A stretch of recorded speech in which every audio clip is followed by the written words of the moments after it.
là-dedans. Concernant ces choses.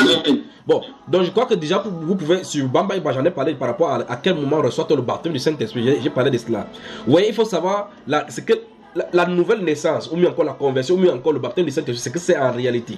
Parce que le verset que tu cites au chapitre 22 de Luc, verset 32, chapitre 22, il dit clairement que lorsque tu seras converti, chapitre 22 de Luc, verset 32, lorsque tu seras converti, affermis tes frères. Et vous voyez clairement, ça veut dire que les apôtres n'étaient pas convertis quand ils marchaient avec le Seigneur.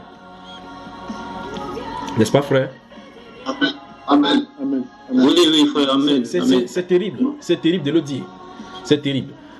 Alors, pendant avant qu'on sorte maintenant, je ne sais pas si c'est ici, du temps de prier, le Seigneur m'a montré une soeur qui a utilisé le nom de sa soeur. Je ne sais pas où cette personne se trouve.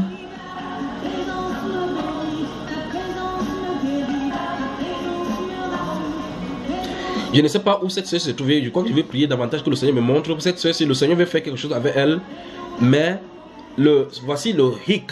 Voici le blocage que cette personne a avec le Seigneur.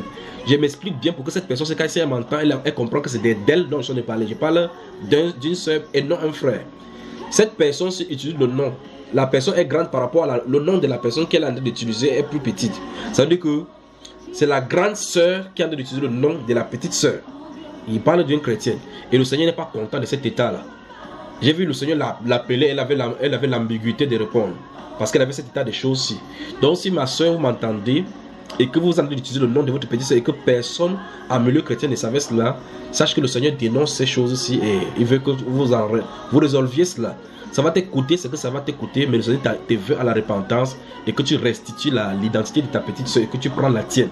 Le Seigneur t'attend avec ton identité. Voilà le message. Amen. Le message pour cette soeur. C'est quand j'ai vu ça. Frère.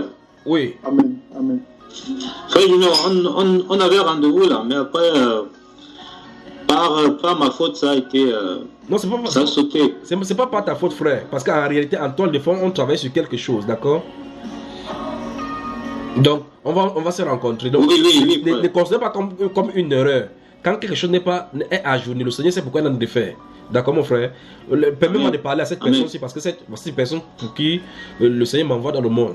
Donc, il y a une sœur qui se retrouve, je ne sais pas où elle se retrouve. Le Seigneur ne m'a pas montré clairement où elle se retrouve. Je suis en train de parler à une sœur parce qu'elle a utilisé le nom de sa petite sœur. Personne ne connaît cela. Donc, chaque fois qu'on l'appelle, c'est le nom qu'elle utilise, c'est le nom de sa petite sœur. Donc, elle a pris l'identité de sa petite sœur. C'est avec ça qu'elle fonctionne. Mais le Seigneur veut qu'elle prenne son identité en remettant l'identité de sa petite sœur. Parce que le Seigneur l'appelle dans un office avec son nom. Donc que le Seigneur vous bénisse. Que le Seigneur vous bénisse. Amen. Que le Seigneur vous bénisse. Amen. La question de frère Rodrigue.